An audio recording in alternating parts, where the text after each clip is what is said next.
قرآن مجید نے سورہ یونس کی آیت نمبر 62، 63 اور 64 میں اولیاء اللہ کی عظمت بیان فرمائی۔ اللہ تبارک و تعالی نے اپنے بندوں کو بڑی طاقتیں عطا فرمائی۔ یہ بھانت بھانت کی گفتگو کرنے کا دور ہے، عجیب و غریب قسم کی گفتگو مسلمان ہی کرنے لگ جاتے ہیں۔ سمجھ میں یہ بات نہیں آتی کہ ایک بندہ خود آ کے بیان کرتا ہے، کہتا ہے میں صبح نماز کے لیے آنکھ میری کھول گئی تھی پر شیطان نے مجھے آنے نہیں دیا۔ تو میں نے کہا شیطان میں تو پھر بڑی طاقت ہوئی نا، اٹھنے بھی نہیں تجھے دیا، آنے بھی تجھے نہیں دیا، اور شیطان سمجھ بھی گیا کہ تو نماز پڑھنے لگا تھا۔ لوگ شیطان کا علم بھی مان لیتے ہیں، اس کی طاقت بھی مان لیتے ہیں، وہ ہر جگہ حاضر و ناظر ہے یہ بھی مان لیتے ہیں۔ اگر انہیں کہا جائے کہ ولیوں میں بھی طاقت ہے، اللہ کے بندے بھی دل کی بات جان لیتے ہیں، اللہ کے بندے بھی کچھ عطا کرتے ہیں، اس بات پر لوگوں کو پریشانی ہونے لگتی ہے۔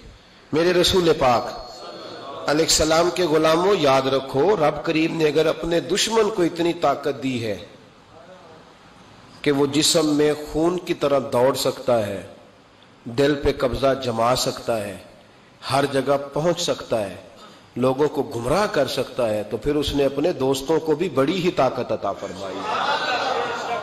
ماننے والے شیطان کا علم غیب بھی مانتے جاتے ہیں، اس کا حاضر و ناظر بھی مانتے جاتے ہیں، اور جن کو اللہ کہے الا ان،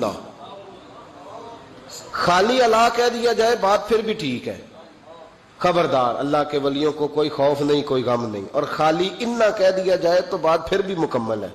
بے شک اللہ کے ولیوں کو کوئی خوف نہیں اور نہ وہ غمگین ہوں گے، لیکن اللہ بیان کرنے لگا نا ولیوں کی شان، اس کو پتا تھا کہ لوگ بڑی بڑی باتیں کریں گے تو دو جملے کہے، الا بھی کہا اور انا بھی کہا۔ الا خبردار، انا اولیاء اللہ ہے، خبردار بے شک جو اللہ کے ولی ہیں، لا خوف علیہم، ان پر کوئی خوف نہیں، ولا ہم یحزنون، اور نہ وہ غمگین ہوں گے۔ اللہ کے ولیوں کو کوئی خوف نہ وہ غمگین ہوں گے، اللہ کے ولیوں کو۔ اب اللہ تعالیٰ کو یہ بھی پتا تھا کہ سب نے لکھوا لینا ہے کہ میں بھی دم درود کر لیتا ہوں۔ مالک یہ بھی جانتا ہے کہ جو بیماریاں نہیں پیدا ہوئی وہ بھی پیر صاحب نے لکھ کے لگا دینی ہے کہ ان کا بھی علاج کرا لو، ان کا بھی تعویذ ملتا ہے۔ اور بات جب اس آیت کی ہونی ہے نا الا ان اولیاء اللہ ہے، تو وہ جاہل آدمی نے بھی اپنی باس کو سیدھی کرنی ہے کہ میری بات ہو رہی ہے۔ تو رب کریم نے بتایا کہ ولی ہوتا کون ہے، فرمایا الذین آمنوا، ولی وہ ہے جو ایمان لائے، وکانوا یتقون، اور جنہوں نے پرہیزگاری اختیار کی۔ پرہیزگار نیکی کرنے والے کو نہیں کہتے، پرہیزگار گناہ سے بچنے والے کو کہتے ہیں۔ پرہیزگار گناہ سے، پرہیز کا پتہ ہے کیا ہے؟ ڈاکٹر کہتا ہے دوائی بھی کھانی ہے اور ساتھ پرہیز بھی کرنی ہے۔ وہ پرہیز کیا ہے؟ وَكَانُوا يَتَّقُونَ، پرہیزگار اس کو کہتے ہیں جو گناہ نہ کرے۔ یہاں تو کہتے ہیں میرے اصحاب جی بڑی گالیاں نکالتے ہیں، اور میں نے کہا شرم کار، حضرت صاحب کو بتا، جا کے ان کو بتا کہ نبی پاک علیہ السلام نے فرمایا مومن کو گالی دینا فسق ہے، اعلانیہ گناہ ہے۔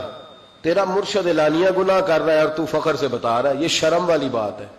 پیر صاحب کو سمجھا جا کے، پاگل ہو گیا پیر صاحب، عقل سے خالی ہو گئے، جاہل مطلق ہے، اسے پتہ ہی نہیں کیا کرنا۔